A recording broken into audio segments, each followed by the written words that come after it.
হাজার, দ্বিতীয় মাসে 1,19,00,000 গুণিতক 3,000। এই মাসে 17 তারিখ বিকালে মালতীদি বলে দেবেন কত গুণিতক 3,000 করে দেবেন। আমরা 8 মাসের জন্য বাজেটে 35,000 কোটি টাকা রেখেছিলাম। আমাদের মনে হয় এই 8 মাসে 48 থেকে 50,000 কোটি টাকা দিতে হবে। তার জন্য আমরা প্রস্তুত। আমরা অর্থ দপ্তরের সঙ্গে কথা বলেছি, ব্যবস্থা নিয়েছি, এবং আমরা প্রত্যেক মাসের এর আগের যে সরকারের যে 500 টাকার স্কিম ছিল সেটাও 10 থেকে 15 তারিখের মধ্যে যেত। এটাও 10 থেকে 15 তারিখের মধ্যে প্রতি মাসে ভেরিফাইড লোকেরা যারা প্রাপক তারা পেয়ে যাবেন, এবং সম্পূর্ণ কমপ্লিট হয়ে গেলে আমরা কয়েক মাস পরে লিস্টও দিয়ে দিতে পারবো। এখন পোর্টালে আন্ডার ভেরিফিকেশন পেন্ডিং ও কিছু থাকতে পারে। আমার মনে হয় ম্যাক্সিমাম শর্ট আউট হয়ে গেছে। এর আগে যে প্রবলেমটা হয়েছিল তাতে কিছুটা অ্যাকাউন্টসের জন্য প্রবলেম হয়েছিল, অনেকের অ্যাকাউন্ট নাম্বারের সঙ্গে ব্যাংকের, সেটা সেই প্রবলেমের জন্য আমরা সলভ করে নিয়েছি ওটা।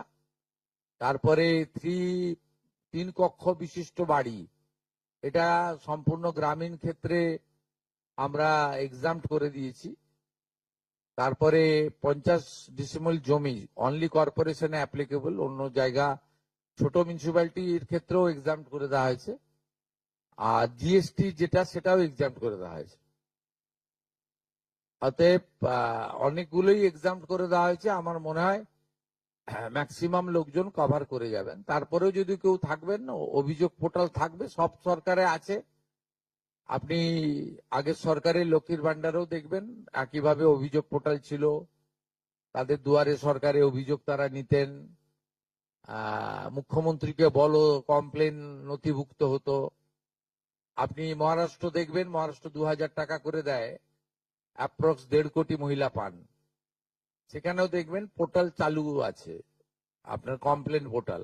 অন্য সরকারগুলোর ক্ষেত্রেও ডাউনলোড করে দেখে নিন, সমস্ত জায়গায় পোর্টাল এবং অভিযোগের সিস্টেম চালু থাকে। ইটস এ কন্টিনিউয়াস প্রসেস, এবং রেকটিফিকেশন হতে থাকে, ইনক্লুশন এক্সক্লুশন হতে থাকে।